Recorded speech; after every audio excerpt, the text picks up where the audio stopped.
మొక్క వేశారనుకోండి, అది కొంచెం పెద్దదైంది, పెరుగుతుంది మంచిగా, కానీ ఈ లోపల అది వాడిపోయి ఎండిపోతుంది అనుకోండి. अब आप उसको जल और खाद देंगे, पत्ते पत्ते को देंगे या कहाँ देंगे?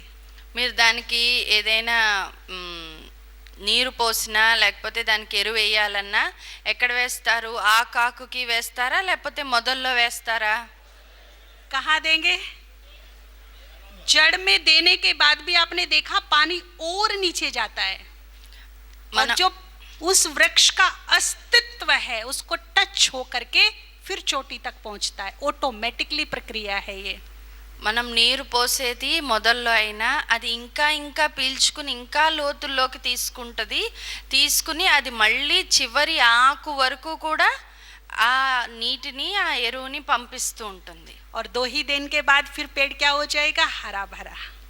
అలాగా మనం 2 సార్లు ఇచ్చేసరికి పోసేసరికి అది మంచిగా మళ్ళీ విచ్చుకుంటుంది. अब आप कल्प वृक्ष को सामने लाओ. ఇప్పుడు మీరు అలాగే కల్పవృక్షాన్ని ఎదురుగా తీసుకురండి. कल्प वृक्ष मुरझा गया है ना, కల్పవృక్షం వాడిపోయింది కదా. बीज कौन है इसका? దీనికి బీజం ఎవరు? जब हम अपनी भावनाओं का जल उस बीज को अर्पित करते हैं तो उसका प्रभाव पूरे वृक्ष को ऑटोमेटिकली पहुंचता है. మనం ఎప్పుడైతే మన భావనల యొక్క నీరుని ఆ బీజానికి అర్పిస్తామో అప్పుడు ఆ బీజం నుంచి దాని యొక్క ఫలము, ఆ నీరు అంటే ఆ శక్తి చివరి వరకు ప్రతి వృక్షం అంతటి ఆకులకి వెళ్తుంది. ऑटोमेटिकली पूरे वृक्ष को पहुंचता है. जो मेरे द्वारा विश्व सेवा होती है इनडायरेक्टली, ఆటోమేటిక్గా మొత్తం వృక్షానికి అంతటికీ చేరుకుంటుంది. అది అంటే ఇండైరెక్ట్గా నా ద్వారా మొత్తం అంతటికి శక్తి వెళ్తుంది. इसीलिए बाबा कहते हैं, बच्चे तुम जो भगवान निमित्त करोगे उसका एक का तुम्हें पदम गुणा प्राप्त होगा. అందుకే బాబా అంటారు, పిల్లలు మీరు భగవంతుడి కోసం మీరు ఒక్కటి చేసినా దానికి 1000 రెట్లు మీకు ఫలితం లభిస్తుంది అని. क्योंकि बीज से पूरे वृक्ष को पहुंचेगा. ఎందుకంటే ఆ విత్తనం నుంచి మొత్తం వృక్షానికి అంతటికి వెళ్తుంది. और जब मेरे पास रिटर्न आएगा तो वो पदम गुणा होकर मेरे पास आएगा. మరి అది మళ్ళీ నాకు రిటర్న్ వచ్చేసరికి పదమాల రెట్లుగా అయ్యి నా దగ్గరకు వస్తుంది. तो यहाँ से मेरे पुण्यों में वृद्धि होनी शुरू हो गई. మరి అలాగ మన పుణ్య ఖాతా మరి పెరుగుతుందా లేదా? हो गई ना, इमीडिएट वृद्धि होगी. ఇమీడియట్ గా వృద్ధి అయ్యింది కదా వెంటనే. दूसरा, यदि बृहस्पतिवार को हम भगवान को अपने गुरु को प्रसन्न करते हैं तो सदा सदा के लिए बृहस्पति की दशा मेरे सर पर आ जाएगी. అలాగే బృహస్పతివారము మనం గనక ఆ సద్గురువుని ప్రసన్నం చేసినట్లయితే సదా కొరకు ఎప్పటికీ మనకి బృహస్పతి దశే ఉంటుంది. ये सारा लॉजिक है. ఇది మొత్తం లాజిక్. और ज्योतिष शास्त्र में मान्यता है कि यदि बृहस्पति दशा पावरफुल है तो उसे राजाई मिलने के योग हैं. उसकी कुंडली में गज केसरी योग बनते हैं. అలాగే జ్యోతిష్ శాస్త్రంలో కూడా ఇదే చెప్తారు, ఎవరికైతే బృహస్పతి దశ ఉంటుందో వాళ్ళకి తప్పకుండా రాజవైభోగం ఉంటుంది, రాజయోగం ఉంటుంది అని చెప్తారు. तो बृहस्पतिवार को बाबा को भोग लगाने से हमारी बृहस्पति दशा पावरफुल होती है. మరి బృహస్పతివారం మనం బాబాకి భోగ్ పెట్టడం ద్వారా మన యొక్క బృహస్పతి దశ పెరుగుతుంది. दूसरे, ये भोग लगता कहाँ है? మరి భోగు ఎక్కడ పెట్టాలి? जब किसी के मन में विचार आता है, देखिए एक होता है स्वयं करना, एक होता है दूसरों के कहने से करना. చూడండి, 2 రకాలుగా చేస్తాం మనం ఏ పైనైనా. ఒకటి మనకి మనం చేస్తాం స్వయం, 2 ఇతరులు చెప్పడం వల్ల చేస్తాం. मान लीजिए मैं स्वयं अपना फर्ज अपना कर्तव्य समझ करके भोग लगा रही हूँ तो 100% शेयर मेरा है. ఇప్పుడు నాకై నేను ఇష్టపూర్వకంగా నా బాధ్యత అంటూ నేను చేశాను అనుకోండి, అప్పుడు నాకు 100% దాని ఫలితం వస్తుంది. और यदि किसी के कहने पर लगवा रही हूँ तो 20% शेयर लेस हो जाएगा. అదే ఎవరైనా చెప్తే మనం చేసామనుకోండి, పెట్టండి అని చెప్తే అప్పుడు మనం చేసాము అంటే 20% షేర్ తగ్గిపోతుంది. कहाँ जाएगा वो 20%? ఆ 20% ఎక్కడికి పోతుంది? किसको कमीशन मिलेगा वो? ఎవరికి కమిషన్గా పోతుంది? लॉस किसको है? నష్టం ఎవరికి వస్తుంది అప్పుడు? अच्छे वाले बिजनेसमैन बनो ना. మరి మంచి వ్యాపారవేత్తలు అవ్వాలి కదా మీరు. भगवान भी सौदागर है तो बच्चे भी कैसे होने चाहिए? భగవంతుడే వ్యాపారస్తుడు అంటే మరి పిల్లలు కూడా ఎలా ఉండాలి? अच्छा आप बताइए इस सभा में कितने लोग बैठे होंगे? చెప్పండి, ఈరోజు సభలో ఎంతమంది కూర్చుని ఉంటారు ఇక్కడ? जी చెప్పండి. 1500 समथिंग. ఓ 1500 మంది ఉంటారు కదా. एक साल में कितने गुरुवार आते हैं? ఒక సంవత్సరంలో ఎన్ని గురువారాలు వస్తాయి? 52 10 फेस्टिवल लगाइए. 52 గురువారాలు వస్తాయి కదా. ఒక 10 పండగలు పెట్టుకోండి. 62 62. लोग कितने बैठे हैं यहाँ? మీరు ఎంతమంది ఇక్కడ కూర్చున్నాం మనం? 1500 మంది. 1500. ठीक है ना? 1500 लोग मिलकर के एक फेस्टिवल, एक गुरुवार नहीं ले सकते क्या? 1500 మంది కలిసి ఒక గురువారము లేదా ఒక పండగ జరుపుకోమా? अगर हम 5 लोगों का ग्रुप भी बनाएं, 10 लोगों का ग्रुप भी बनाएं, तो भी हम एक फेस्टिवल और एक गुरुवार को बाबा को खिला सकते हैं, बाबा के बच्चों को खिला सकते हैं. మనం ఒక 5గురం కలిసి కూడా ఒక చిన్న గ్రూప్ లాగా కూడా మనం బాబాకి ఏ సద్గురువారమైనా లేకపోతే ఏదైనా ఒక పండగ రోజైనా బాబాకి భోగైతే పెట్టించగలమా? वो मेरा बाबा है, मेरे उसके प्रति कुछ कर्तव्य हैं जो मुझे खुद निभाने हैं. బాబా నావాడు, ఆయన కోసం నేను ఎంతో కొంత చెయ్యాలి, అది నా కర్తవ్యం. बहन जी को बार बार कहना पड़े, भैया कल गुरुवार है, भोग लगाओगे? అక్కేళ్ళకి పదే పదే చెప్పాల్సి వస్తూ ఉంటుంది, అక్కయ్య అన్నయ్య రేపు గురువారం మీరు ఏమన్నా భోగ్ పెట్టించుకుంటారా అని అడగాల్సి వస్తూ ఉంటుంది. बहन जी बाद में देख लूंगा. ఏమంటుంటారు, అక్కయ్య ఈ వారం తర్వాత చూద్దాం. ऊपर से वो देख रहा हो नीचे क्या हो रहा है. పైనుంచి ఆయన కింద ఏం జరుగుతుందో చూస్తూ ఉంటున్నారు. अभी हम आपके पास आए हैं ना, हम लोग आपके पास आए हैं ना अभी. ఇప్పుడు అక్కయ్య వాళ్ళు మీ దగ్గరికి వచ్చారు కదా, है ना. और हमारी बहन 2-3 भाइयों से बात कर रही हो, देखो हमारे पास गेस्ट आए हैं, सुबह का नाश्ता तुम्हें देखना है, दोपहर का तुम्हें देखना है, शाम वाला कहे नहीं नहीं जी अभी मेरी कैपेसिटी नहीं है, और मैं छुप करके कहीं सुन रही हूँ. कैसा लगेगा मुझे?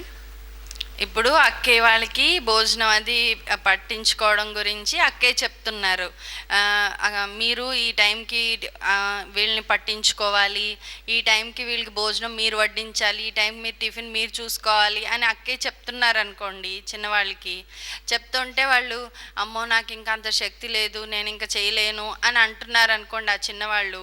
అది అక్కయ్య వాళ్ళు వింటే ఎలా ఉంటుంది? గెస్ట్గా వచ్చిన వాళ్ళు వింటే ఎలా ఉంటుంది? कैसा लगेगा? ఎలా ఉంటుంది? कैसा लगेगा? వీళ్ళకు వడ్డించమని చెప్తున్న విషయాన్ని వాళ్ళు చేయలేము అంటుంటే చిన్నవాళ్ళు అది వింటే వీళ్ళకి ఎలా అనిపిస్తుంది? వచ్చిన అతిథులకి ఎలా అనిపిస్తుంది? उसको कैसा लगता होगा? మరి ఆయనకి ఎలా అనిపిస్తుంది చెప్పండి? जाएगा अंदर. भूखा किसका है वो? ఆయన ఆకలి దేంతో, ఏ ఆకలితో ఉన్నారు? भाड़ा किसका मिलेगा? భాగ్యం దేనికి వస్తుంది? और यदि वो मेरे पास ही नहीं है तो मैं भगवान के काम का ही नहीं हूँ. మరి అది నా దగ్గర లేకపోతే ఆ భావన నేను భగవంతుడికి ఉపయోగపడనే విధంగా. वो भूखा है. बाबा के हर बच्चे को ये संकल्प करना है कि हर दिन मेरा बाबा तृप्त होकर के सोए, मेरी तरफ से भूखा ना रहे.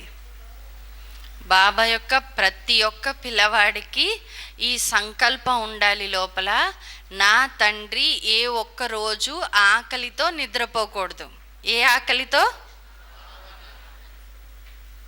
देखिए, एक माता झोपड़ी में रहती है, गुरुवार को निकली, उसने 10-10 पैसा इकट्ठा किया और 2 बड़े प्रेम से फ्रूट खरीदे उसने।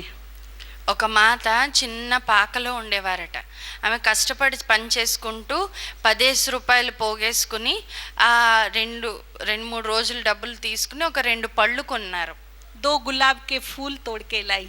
2 గులాబీ పువ్వులు తీసుకొచ్చారు. वो बूढ़ी माता कांपते, उसके हाथ शिवरिंग कर रहे हैं और आके बड़ी श्रद्धा से बोला, बहन जी कल गुरुवार है ना, ये भोग की थाली में रख देना।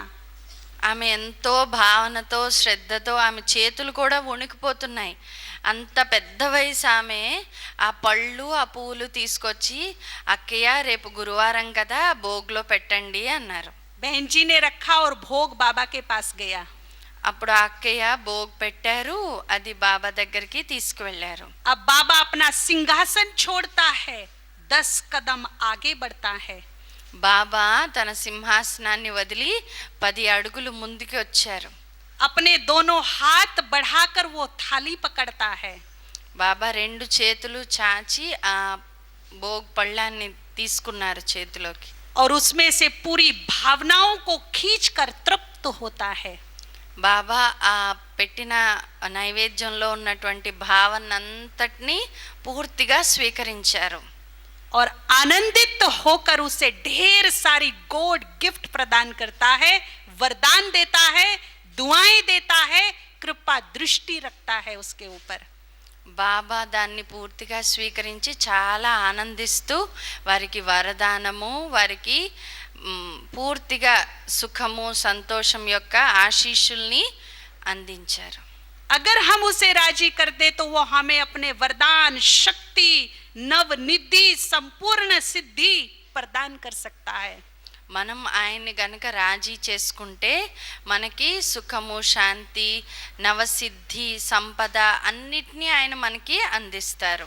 और एक भाई ने जेब में से नोट निकाले, बहन जी को दिए, कल मेरा भोग लगा देना बहन जी।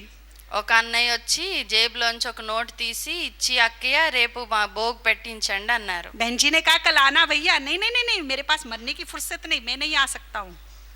అయితే రేపు భోగ్ కదా అన్నయ్య, మీరు రేపు రండి అంటే, రావడానికైతే ఖాళీ లేదు, మీరు పెట్టేయండి భోగ్ అన్నారు. अच्छा भोग खाने तो आना, देखूंगा टाइम मिलेगा ठीक है, नहीं तो नहीं। పోన్లే భోగ్ పెట్టిన తర్వాత ప్రసాదం తినడానికైనా వస్తారంటే, చూస్తాను టైం ఉంటే వస్తానన్నారు అన్నయ్య. अब थाली ऊपर पहुंचती है। ఆవిడ మళ్ళీ ఆ అక్కయ్య ఆ భోగు పెట్టి వతనానికి వెళ్తే बाबा क्या रिस्पॉन्स देगा? याद प्यार दे देना उसको मेरी। బాబా అప్పుడు రెస్పాన్స్ ఏమిస్తారు? సరే నా ప్రియ స్మృతులు కూడా వెళ్ళి చెప్పేసిరా అంటారు. जैसी जिसकी भावना वैसा ही उसको क्या मिलेगा? ఎవరికి ఎటువంటి భావన ఉంటుందో వారికి అటువంటి ఏం లభిస్తుంది. तो देखिए ये पुण्यों में वृद्धि कैसे करता है, ये भोग बनता कहाँ है, आप ये सोचिए। మరి ఈ పుణ్య ఖాతా ఎలా వృద్ధి అవుతుంది, భోగ్ ఎట్లా పెట్టాలో ఆలోచించండి అంటున్నారు. आज कलयुग के अंत में कुछ स्थानों को छोड़कर, चाहे वो घर है चाहे बाहर के स्थान है, 99% इंप्योरिटी है। ఇప్పుడు కలియుగి వాతావరణంలో ఇల్లు కానివ్వండి, బయట కానివ్వండి, ఎక్కడైనా సరే 99% అపవిత్రమైన వాతావరణమే ఉంది. बाबा के घर संपूर्ण पवित्र होते हैं। బాబా ఇల్లు సంపూర్ణ పవిత్రంగా ఉంటుంది. 24 घंटे में एक बार बाबा अपने सेवा केंद्रों पर चक्कर लगाने जरूर आता है। 24 గంటల్లో ఒక్కసారైనా బాబా తన సేవా కేంద్రానికి వచ్చి చూసుకుని వెళ్తారు. जहां सैकड़ों साधक बैठकर साधना करते हैं, ఎక్కడైతే వేల మంది కూర్చుని యోగం చేస్తూ ఉంటారో, जहां डेली गीता के महावाक्य सुनते हैं, ఎక్కడైతే రోజు గీతా మహావాక్యాలు వినిపిస్తూ ఉంటారో, जहां बाल ब्रह्मचारी रहते हैं, ఎక్కడైతే బాల బ్రహ్మచారులు నివసిస్తారో उन पवित्र स्थान पर ये प्रभु प्रसाद तैयार होता है। ఆ పవిత్రమైన స్థానాల్లో ఈ ప్రభు ప్రసాదము తయారవుతుంది. संसार की सबसे पवित्र सत्ता है वो पतित पावन, उसके लिए भोग कैसे स्थान पे बनना चाहिए? ప్రపంచంలోకెల్లా పరమ పవిత్రమైనటువంటి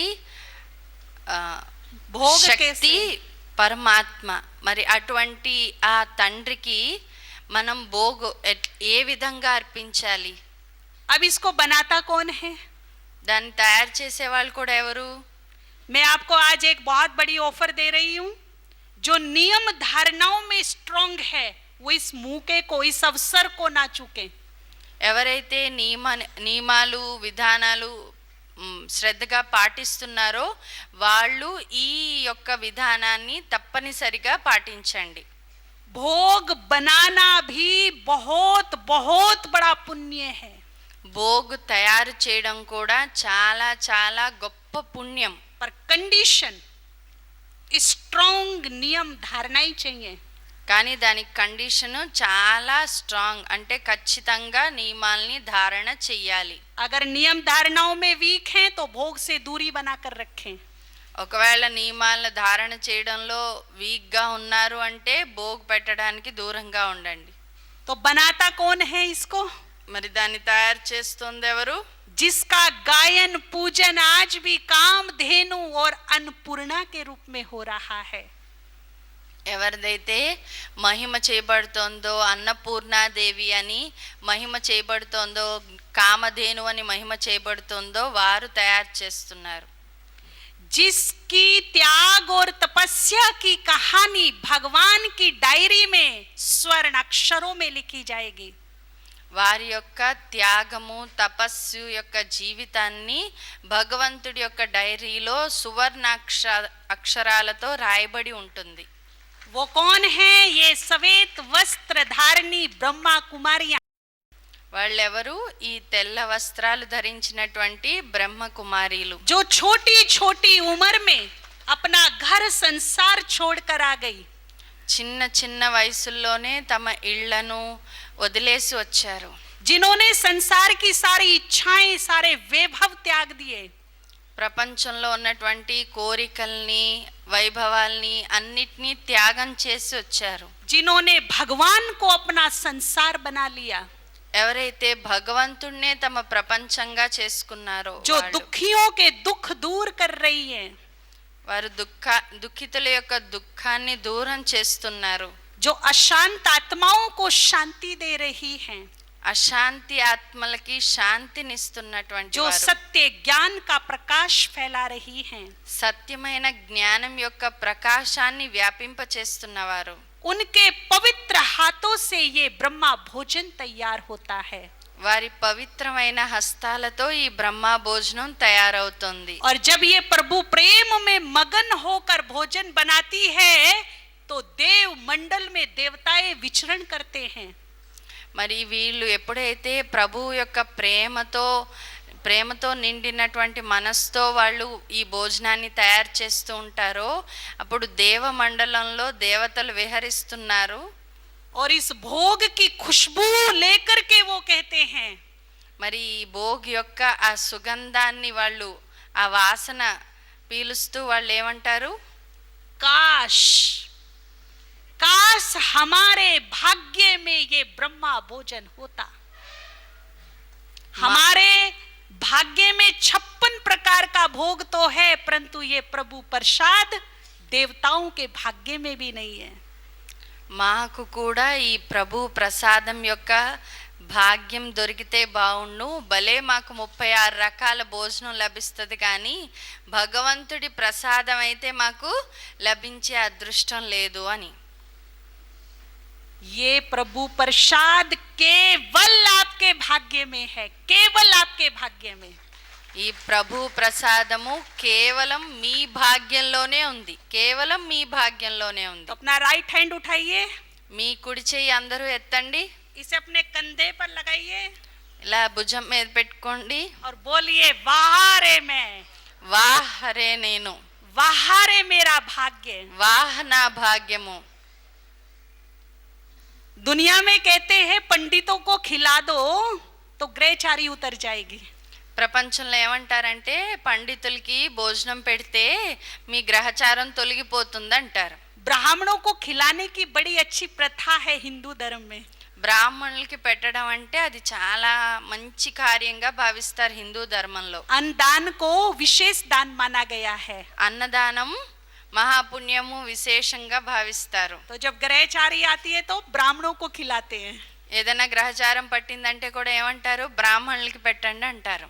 माफ कीजिए, क्षमा मांगती हूं मैं, आजकल के ब्राह्मण कैसे हैं? క్షమించండి, ఈ రోజుల్లో బ్రాహ్మణులు ఎలా ఉన్నారు? బయట వాళ్ళు तामसिकता प्रवेश कर गई, व्यसन प्रवेश कर गए उनके घर में।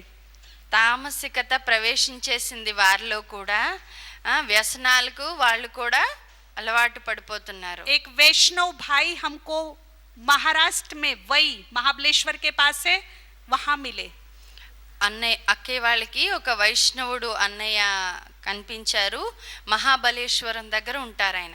उसने बोला कि मेरे फादर कथा वगैरह सुनाते हैं।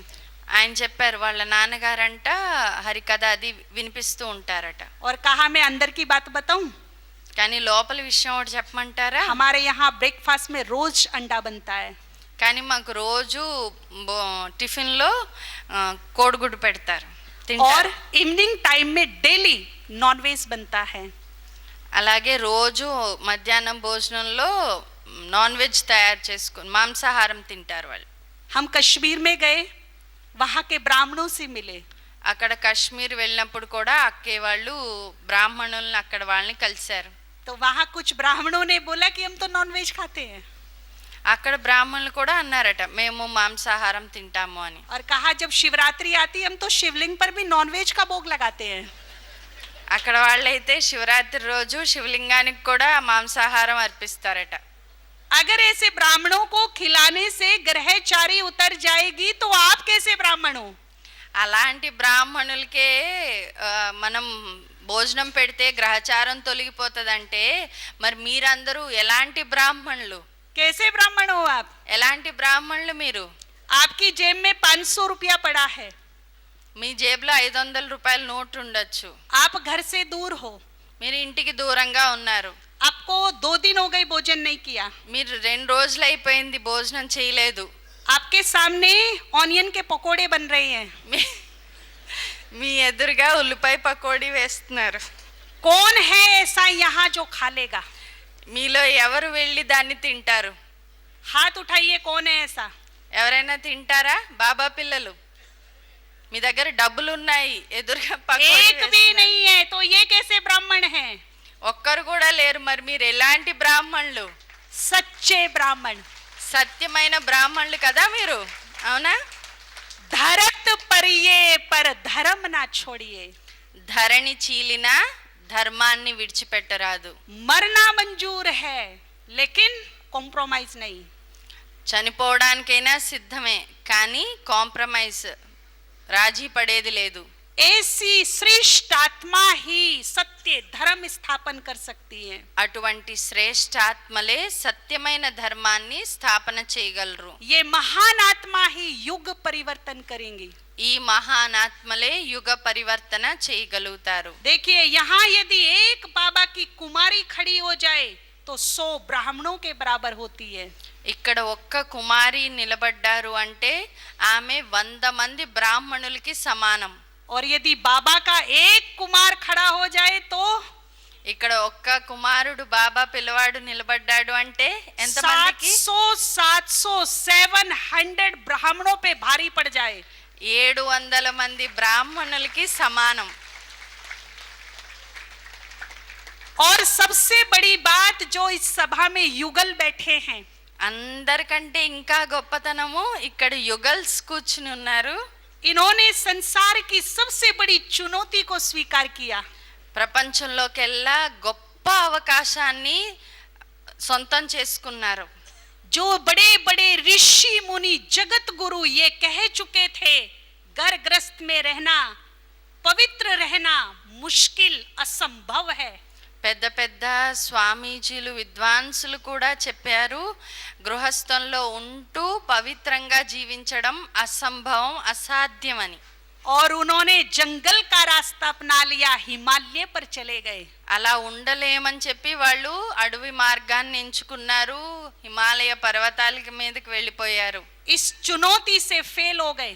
అంటే అలాంటి దాన్ని మేము చేయలేము, ఆ చాయిస్ మా వల్ల కాదన్నారు. ये चुनौती को स्वीकार किया है बाबा के युगलों ने. మరి కానీ దాన్ని బాబా పిల్లలు యుగల్స్ దాన్ని చేసి చూపిస్తున్నారు. एक ने नहीं, 10 ने नहीं, 100 ने नहीं, 1000 ने नहीं, लाखों ने स्वीकार किया है. ఒక్కరు కాదు, 10 మంది కాదు, 100 మంది కాదు, 1000 మంది కాదు, లక్షల మంది ఈ జీవితాన్ని ఎంచుకున్నారు. आज हमारे पास लाखों युगल हैं, हर एज के हैं. ప్రతి రాష్ట్రంలోనూ లక్షల మంది ఉన్నారు బాబా పిల్లలు ఈ విధంగా జీవించేవాళ్ళు. हमारे पास न्यू कपल्स भी हैं, 25 से 30 साल तक के. మన దగ్గర చిన్న చిన్న వయసులో వచ్చిన యుగల్స్ కూడా ఉన్నారు, అంటే 25 ఏళ్ళు 30 ఏళ్ళ వాళ్ళు కూడా ఉన్నారు. 30 से 50 साल तक के भी हैं. 30 సంవత్సరాల నుంచి 50 సంవత్సరాల వాళ్ళు కూడా ఉన్నారు. 50 से 90 साल तक के भी हैं. 50 సంవత్సరాల నుంచి 90 సంవత్సరాల వరకు ఉన్న వాళ్ళు ఉన్నారు. जिन्होंने इस चुनौती को स्वीकार किया है. ఈ మార్గాన్ని ఎంచుకున్న వాళ్ళు ఉన్నారు. अगर बाबा का ऐसा पवित्र एक युगल खड़ा हो जाए, మరి అటువంటి పవిత్రమైన యుగల్స్ గనక నిలబడితే ఒక్క జంట, तो हजारों ऋषि मुनियों के बराबर है वो एक युगल. ఆ ఒక్క యుగలు 1000 మంది ఋషుల మునులకి సమానం అంటున్నారు. 1000 ऋषि मुनि एक तरफ, बाबा का पवित्र युगल एक तरफ. 1000 మంది ఋషులు మునులు ఒకవైపు, పవిత్రమైన యుగల్స్ బాబా పిల్లలు ఒక్క జంట ఒకవైపు. जब वो ब्राह्मण ये भोग खाएंगे, जो संसार की सबसे ग्रेट आत्माएं हैं, మరి ఏ బ్రాహ్మణులైతే ఈ భోగు స్వీకరిస్తారో ప్రపంచంలోకెల్లా గొప్ప మహానాత్మలు, तो ग्रहचारी रहेगी, వాళ్ళ దగ్గర గ్రహచారం ఉంటుందా? भोगनाएं रहेंगी, కష్టాలు ఉంటాయా? पुण्य कितनी तेजी से बढ़ेंगे. పుణ్యం ఎంత వేగంగా పెరుగుతుంది. एक एक ब्राह्मण का आशीर्वाद फलीभूत होगा. ఒక్కొక్క బ్రాహ్మణ్ యొక్క ఆశీర్వాదాలు ఫలీభూతం అవుతాయి. जिन्हें खुद जगदम्बा माँ बड़ी शान से कहती है, तुम ही तो मेरे पुत्र हो. జగదాంబ మమ్మ చాలా గర్వంగా చెప్తారు, మీరు నా పుత్రులు అని. जिन्हें खुद विष्णु कहता हो, तत्वम तुम ही मेरे वंशज हो. ఎవరినైతే విష్ణువు స్వయంగా చెప్తున్నారు, తతత్వం మీరే నా వంశీకులు అని. जिन्हें खुद ब्रह्मा झूम के कहता हो, अरे तुम ही तो मेरे बच्चे हो. ఎవరినైతే బ్రహ్మ స్వయంగా మీరే నా పిల్లలు అంటున్నారో, और शिव बड़े शान से कहता हो, तुम ही तो मेरे बेटे और बेटियां हो. మరి ఎవరినైతే శివుడు స్వయంగా మీరే నా గారాబమైన పిల్లలు, కూతుళ్ళు, కొడుకులు అంటున్నారో, इस संसार की सबसे ग्रेट आत्माएं आप हो. ఈ ప్రపంచంలోకెల్లా అంత గొప్ప ఆత్మలు మీరందరూ. आपका चुनाव शिव ने किया है, మిమ్మల్ని ఈశ్వరుడు ఎంచుకున్నారు. और उसके चुनाव में गड़बड़ नहीं हो सकती. ఆయన ఎన్నిక చేసుకోవడంలో తేడాలనేవి ఉండవు. तो भाड़ा किसका मिलेगा? మరి భాగ్యం ఎవరికి వస్తుంది? क्या होना चाहिए? ఏ ఉండాలి? भावनाएं मस्ट कंपलसरी. భావన మాత్రం తప్పనిసరిగా ఉండాలి. भूखा किसका है भगवान? భగవంతుడు ఏ ఆకలితో ఉన్నారు? भावना ऐसी हो जैसे हमारे बाबा की थी. భావన మంది మన బ్రహ్మ బాబా లాగా ఉండాలి భావన. एक कहानी हमारी मनोहर दादी सुनाती थी. मनोहर दादी से बड़ा ही प्यार था, और मनोहर दादी फेमस थी कहानियां सुनाने में. మనోహర్ దాది అంటే అక్కకి చాలా ఇష్టము. మనోహర్ దాది ఎక్కువగా ఇలాంటి కథలు వినిపిస్తూ ఉంటారు. लेकिन वो ऐसी कहानी सुनाती थी, इतनी प्रेममय भावनात्मक कहानी, कि हम सुनकर पूरे दिन ही रोते रहते थे. वाह बाबा वाह तेरा प्यार. మనోహర్ దాది ఎలాంటి కథలు వినిపిస్తారంటే ఎంత ప్రేమ నిండి ఉంటుందంటే ఆ ఆ కథలు వింటూ ఉంటే కళ్ళ వెంట ఆనంద బాష్పాలు అలా ఏడుపు వస్తూనే ఉంటుంది రోజంతా అక్కయ్యకి. क्या कहानी सुनाई? ఏం కథ వినిపించారు? एक गांव की माता ने अपने घर में पपैये का वृक्ष लगाया. ఒక మాత తన గ్రామంలో తన ఇంట్లో ఒక పుచ్చకాయ మొక్క వేశారు.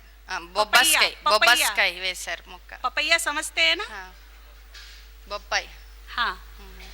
जब उसने वृक्ष लगाया तो पहला ही संकल्प किया, इसका पहला फ्रूट बाबा को खिलाऊंगी. అయితే ఆ మాత ఆ మొక్క వేయడంతోనే ఏమనుకుందంటే ఆ మొక్క నుంచి వచ్చే దాని నుంచి వచ్చే మొదటి పండు బాబాకి భోగ్గా పెట్టాలి అని. आपको ये संकल्प आता है क्या? మీకు వస్తుందా అలాగా సంకల్పం? सीजन का जब फ्रूट मार्केट में देखते लेके खा लेते हैं.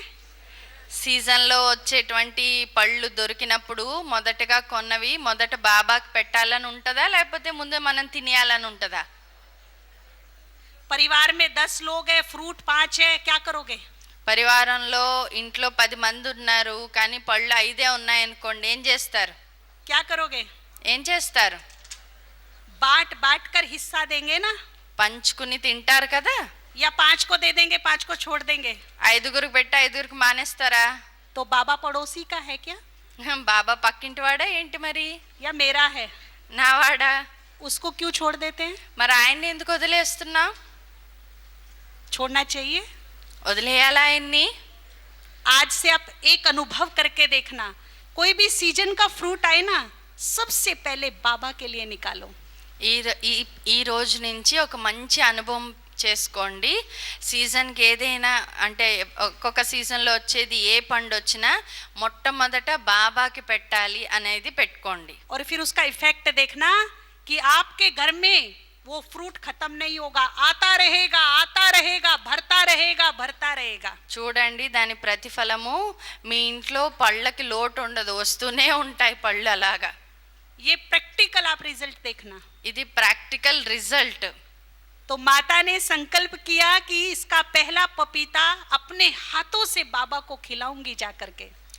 మాత సంకల్పం చేశారు, దీని నుంచి వచ్చే మొదటి పండు నేను నా చేతులతో బాబాకి పెట్టాలి పట్టుకెళ్ళి అని. दिन बीतते गए, माता उस वृक्ष को पानी डालती गई और आखिर एक दिन फुल साइज पपीता आया. అయితే మాత రోజు నీళ్లు పోస్తూ దాన్ని పెంచారు. అది ఆఖరికి మంచిగా తయారైంది పండు. पपीता होगा कम से कम 2.5 kg का, 2.5. 2.5 కేజీల బరువు ఉన్నంత పెద్ద పండు తయారైంది. माता बड़ी खुश, माता ने पपीता तोड़ा, अखबार में लपेटा और माउंट आबू पहुंच गई. ఆ మాతాజీ దాన్ని మంచిగా కోసి ఆ పండు తయారైంది కదా దాన్ని తీసి పేపర్లో చుట్టి మౌంట్ ఆబూ బయలుదేరారు. उस समय छोटा सा परिवार था, बहुत विस्तार नहीं था. ఆ రోజుల్లో చాలా చిన్న పరివారం, కొద్ది మందే వచ్చేవారు బాబాని కలవడానికి. दरवाजे पर ही बाबा खड़े थे. बाबा को देख के आंख में आंसू भर के बड़े प्यार से कहा, बाबा ये मैं आपके लिए लाई हूँ. బాబా అప్పుడు బయటే నిలబడి ఉన్నారు. నిలబడి ఉంటే ఆమె చాలా ఆనందంగా బాబాని చూస్తూనే కళ్ళ వెంట నీరు వస్తూనే బాబా దగ్గరికి వెళ్ళి, బాబా ఇది మీకోసమే నేను పట్టుకొచ్చాను అని పట్టుకెళ్ళారు. बोला, बाबा जिस दिन वृक्ष लगाया था ना, उसी दिन सोच लिया था आपको अपने हाथों से खिलाऊंगी. చెప్పేశారంట ఆ మాత, నేను ఏ రోజైతే ఈ మొక్క వేశానో ఆ రోజు నుంచి అనుకుంటున్నాను దీనికి వచ్చే మొదటి పండు మీ దగ్గరికే తీసుకురావాలి, మీకు పెట్టాలి అని. बोला, बाबा मैं बहुत भावना से लाई हूँ, इसे स्वीकार करो. నేను చాలా భావంతో తీసుకొచ్చాను బాబా, దీన్ని స్వీకరించండి అన్నారు. तो बाबा ने कहा, वाह बच्ची वाह, चलो मेरे कमरे में. వాహ్ బచ్చి వాహ్ అని బాబా రా నా గదిలోకని తీసుకెళ్లారు. और थाली नाइफ लेके आया, पपीता काटा और बाबा को खिलाना शुरू कर दिया.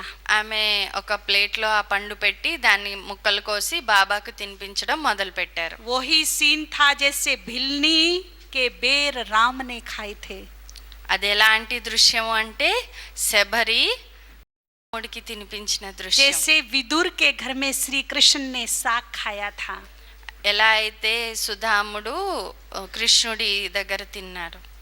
ऐसे ही बाबा पपीता खा रहे थे, అలాగా బాబా బొప్పాయి తింటూ ఉన్నారు. पपीता खा खा के झूम रहे थे, इंजॉय कर रहे थे, वाह बच्ची वाह, वाह बच्ची वाह. उनका इंजॉय चरम सीमा पर. బాబా అది తింటూ చాలా సంతోషంగా వాహ బచ్చి వాహ అంటూ చాలా సంతోషంగా దాన్ని ఆనందంగా స్వీకరిస్తున్నారు. बहुत ही आनंदित हो रहे थे खाते खाते. బాబా చాలా చాలా ఆనందంగా తింటున్నారంట. और वो 2.5 kg का पपीता खा गए बाबा सारा. ఆ 2.5 కేజీల బొబ్బాస్కాయ బాబా తినేశారట. लास्ट में जब छोटा सा पीस बचा तो माता ने कहा बाबा मुझे भी खिला दो ना. ఇంకా ఆఖరిన ఒక చిన్న ముక్క ఉండిపోయిందంట. అప్పుడు ఆ మాత అన్నారట, బాబా నాకు మీరు తినిపించచ్చు కదా అన్నారట. बाबा ने कहा नहीं बच्ची, बाबा ये तो तुम बाबा के लिए लाई हो ना, तुम्हें नहीं देंगे. బాబా అన్నారట, లేదు నువ్వు బాబా కోసం తెచ్చావు కదా అందుకని నీకు పెట్టను అన్నారట. तो माता कहती बाबा थोड़ा सा दो ना. हक अधिकार से बाबा को विवश कर दिया. మాత కొంచెం పెట్టండి బాబా, కొద్దిగా పెట్టండి బాబా అని హక్కుతో అడిగినట్లుగా అడిగారు. और बिल्कुल लास्ट पीस बाबा इतने विवश हो गए, बाबा उसको खिलाना नहीं चाहता था, बिल्कुल उसको खिलाना नहीं चाहता था. బాబాకైతే అస్సలు పెట్టాలని అనిపించలేదు, అస్సలు పెట్టాలని లేదు. लेकिन माता ने विवश कर दिया, जिद की माता ने बहुत हक से. కానీ మాతేమో మొండిగా గట్టిగా నాకు పెట్టు అని చెప్పేసి గట్టిగా అడిగారు. और लास्ट पीस माता के मुख में रख दिया. అప్పుడు లాస్ట్ పీస్ ఇంకా మాత నోట్లో పెట్టారు బాబా. और माता ने क्या किया, बड़ा डर्टी मुंह बना करके वहीं पे साइड में थूक दिया. वो ఆమె వెంటనే అది తినలేక పక్కన నోట్లోంచి ఊసేశారు దాన్ని. सब मुंह से बाहर निकाल दिया. మొత్తం ఊసేసింది ఆమె. पपीता महा कड़वा था, అది చాలా बहुत कड़वा पपीता था. वो చాలా చేదుగా ఉందంట. అది 2.5 kg खा गया बाबा. బాబా 2.5 కేజీలది తినేశారు. माता से इतना सा नहीं खाया गया. మాత ఒక చిన్న ముక్క తినలేకపోయింది. अब माता रोने लगे एक छोटे बच्चे की तरह, ऐसे बाबा ये मैंने क्या कर दिया, बाबा कैसे खाया आपने. ఆ మాత చాలా ఏడ్చేసిందంట. బాబా మీరు ఎలా తిన్నారు, నేను చిన్న ముక్క తినలేకపోయాను, ఇది ఎలాగా, అసలు బాలేదు ఇది అని ఏడ్చేసిందంట. वो छोटे बच्चे की तरह रोने लगे. చిన్న పిల్లలాగా ఏడ్చేసిందంట మాత. तो बाबा ने उसके आंसू पोंछे, उसके सर पे हाथ रखा. బాబా ఆమె కళ్ళు తుడిచి ఆమె తలపైన చెయ్యి పెట్టి और दोनों हाथों में उसका चेहरा पकड़ करके बाबा ने बोला, ఆ 2 చేతులతో ఆమె ముఖాన్ని పట్టుకుని బాబా అన్నారు, बच्ची पपीता किसने खाया है, कौन पपीता खा रहा था. బొప్పాయి ఎవరు తిన్నారు, ఎవరు ఆ పండు తిన్నారు అన్నారు బాబా. बाबा तो आपकी मिश्री से भी मीठी भावनाओं का स्वाद लेके एंजॉय कर रहा था. బాబా నీ భావన యొక్క మధురతను స్వీకరించి దాన్ని ఆనందించారు. जो मिश्री से भी मीठी भावनाएं थी उनको एंजॉय कर रहा था. అతి మధురమైన దాన్ని నేను స్వీకరించాను, దాన్ని ఆనందించాను అన్నారు బాబా. कितना भूखा है वो भगवान. ఎంత ఆకలితో ఉన్నాడా తండ్రి. किसका भूखा है, దేని ఆకలి. आ गए ना आंसू आपके आंख में भी, కళ్ళంటి నీళ్ళు వస్తున్నాయా మీకు కూడా. भाव विभोर हुए, हो गए. ऐसा प्यार है बाबा का, इतना भूखा है वो भावनाओं का. అంత ఆకలితో ఉన్నారు బాబా, భావనల యొక్క ఆకలితో. इतनी रिस्पेक्ट करता है वो हमारी भावनाओं की. ఆయన అంతగా మన భావనలకి గౌరవాన్ని ఇస్తున్నారు. तो हमारे दिल में उसके प्रति भावना होनी चाहिए ना. మరి మనకు కూడా ఆయన పట్ల అంత భావన ఉండాలి కదా. या भूखा छोड़ देना चाहिए. లేదా ఆకలితో వదిలేయాలి ఆయన్ని. देखिए भावना एक भक्त की, जो बच्चा भी नहीं है, केवल शिव भक्त है. భావన శివ భక్తుడికే ఉంటుంది. जो बाबा का बच्चा नहीं है, भक्त है, केवल भक्त, శివబాబా పిల్లవాడు కాకపోవచ్చు, భక్తుడికి కూడా ఉంటుంది భావన. ऐसा भक्त जो जल भी शिव को अर्पित करके पीता है. భక్తులు జలాన్ని కూడా శివుడికి అర్పించి స్వీకరిస్తున్నారు. हम भी तो जल पीते हैं ना. మనం కూడా నీళ్ళు తాగుతున్నాం కదా. कितनी बार बाबा याद आता है. ఎన్నిసార్లు బాబా జ్ఞాపకం వస్తున్నారు. लेकिन वो ऐसा भक्त कि जल भी शिव को अर्पित करके पीता है. కానీ జలాన్ని కూడా భగవంతుడికి అర్పించి స్వీకరిస్తున్నారు.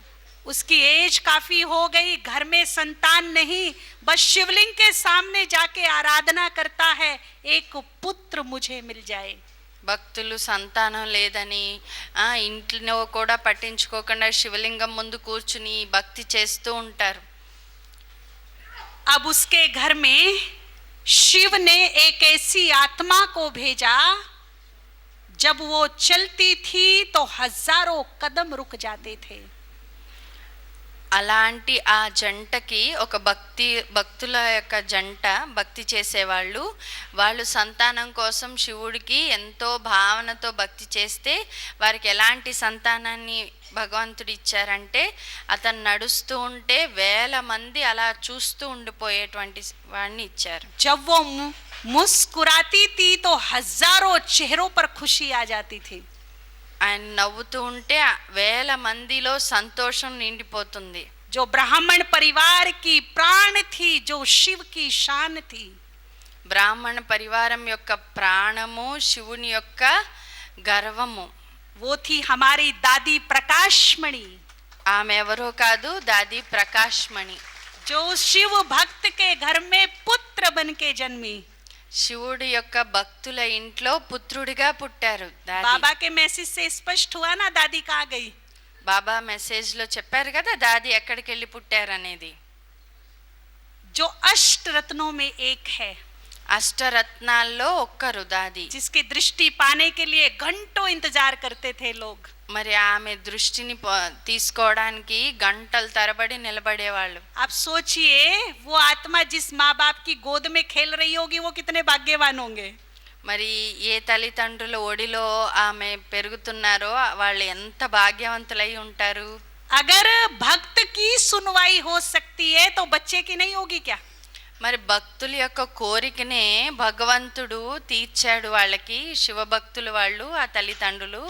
అలాంటిది బాబా పిల్లలము మన భావన తీర్చరా బాబా. बच्चे की भी होगी ना सुनवाई. పిల్లలది కూడా వింటాడు కదా ఆయన మాట. लेकिन भाषा कौन सी सुनता है. కానీ ఏ భాష వింటారు బాబా. भावनाओं की भाषा. భావన యొక్క భాషని వింటారు. तो आज से जो भाई बहन हैं, घरों में रहते हैं, एक टाइम अपने घर में जरूर बाबा को भोग लगाएं. కావున ఈ రోజు నుంచి అక్కేలు అన్నేలు మీ ఇంట్లో ఒక్కసారైనా బాబాకి భోగు పెట్టాలి. पर कंडीशन, जिस रसोई में नॉन वेज ना बनता हो वो ही भोग लगाएं, अन्यथा आश्रम पर रोज लगवाएं. 1 महीने का इकट्ठा करके फिर लगवाएं. కండిషన్ ఏంటంటే ఏ ఇంట్లో అయితే మాంసాహారం తయారు చేయరో తినరో అక్కడ వాళ్ళు పెట్టండి. ఒకవేళ అలా కుదరదు అంటే వాళ్ళు బాబా ఇంట్లో భోగ్ పెట్టించుకోండి. जिस घर में रोज भगवान भोग स्वीकार करेगा, वो कभी भी किसी भी जन्म में भूखे नहीं मरेंगे. ఏ ఇంట్లో అయితే భగవంతుడికి భోగ్ అర్పిస్తారో ఆ ఇంట్లో వాళ్ళు ఏ జన్మలోనూ ఎప్పుడూ కూడా ఆకలితో మరణించడం అనేది ఉండదు. वो सदा दाता ही होंगे, जन्म जन्म उनके दरवाजे से लेने वाले आते रहेंगे. వాళ్ళు సదా దాతగానే ఉంటారు. వాళ్ళ ఇంటికి ఎవరో ఒకరు వచ్చి ఏదో ఒకటి వాళ్ళ నుంచి తీసుకుంటూనే ఉంటారు. धन धान्य से भरपूर होंगे, उनके भंडारे भरपूर, काल कंटक सब दूर होंगे. ధన ధాన్యాలతో వాళ్ళ ఇల్లు నిండుగా ఉంటుంది, సంపదతో సమృద్ధిగా ఉంటుంది, కాలకంటకములు కూడా దూరం అయిపోతాయి. और जैसा अन्न वैसा मन. उस भोग को खाकर के, प्रसाद को, भोजन को खाकर के घर के सदस्यों का चित्त शांत हो जाएगा. మరి అటువంటి భోజనాన్ని, ఎలాంటి ఆహారమో అటువంటి మనస్సు తయారవుతుంది. మరి అటువంటి భోజనం अच्छे संस्कार पड़ेंगे. थोड़ा फास्ट. అటువంటి భోజనాన్ని తింటే వాళ్ళు చాలా ఆరోగ్యంగా ఉంటారు, పిల్లల బుద్ధి మంచిగా వికసిస్తుంది. और यदि बुरी कोई संस्कार बुरी आदत आ भी गई तो खत्म हो जाएंगे. ఒకవేళ ఏదైనా చెడు అలవాట్లు అవి వశమై ఉన్నా అవి కూడా పోతాయి. चरित्रवान बच्चे होंगे చరిత్రవంతులైన పిల్లలుగా అవుతారు. क्योंकि अन्न का असर सीधा मन पर इंजेक्शन की तरह होता है. అన్నం యొక్క ప్రభావం మనస్సు పైన ఇంజెక్షన్ లా పడుతుంది. हमारी दादी जानकी जो हमारी दादी है, जिसे हम बहुत प्राउड से कहते हैं दादी जानकी हमारी दादी है. మా జానకి దాది అని అంటాం మేము, ఎందుకంటే మాకు చాలా గర్వంగా చెప్తాం మా దాది అని. सारा संसार आज उनके सामने सर झुका रहा है. మొత్తం ప్రపంచం ఇప్పుడు ఆమె పాదాలను తాకుతోంది. दादी एक बार बहुत ज्यादा बीमार हो गई, अहमदाबाद हॉस्पिटल में थी. దాది ఒకసారి చాలా అనారోగ్య పాలయ్యారు, అహ్మదాబాద్ హాస్పిటల్లో ఉన్నారు. बहुत पुरानी बात है.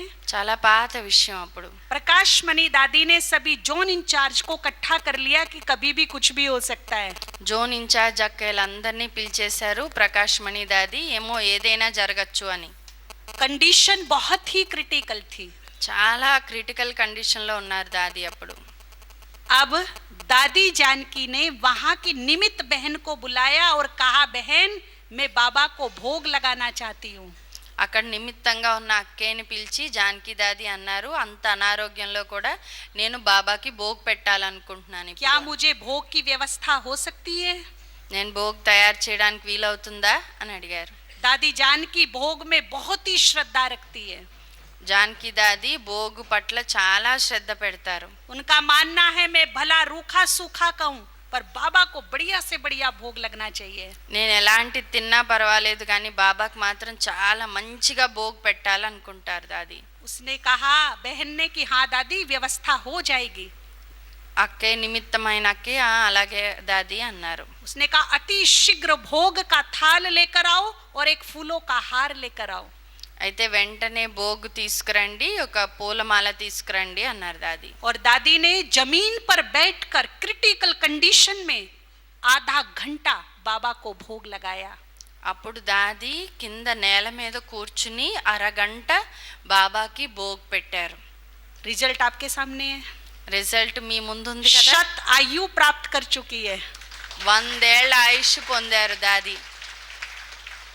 हमारी मुख्य दादी एडवांस में चली गई, लेकिन हमारी दादी जानकी 100 वर्ष की भी हमारे साथ है.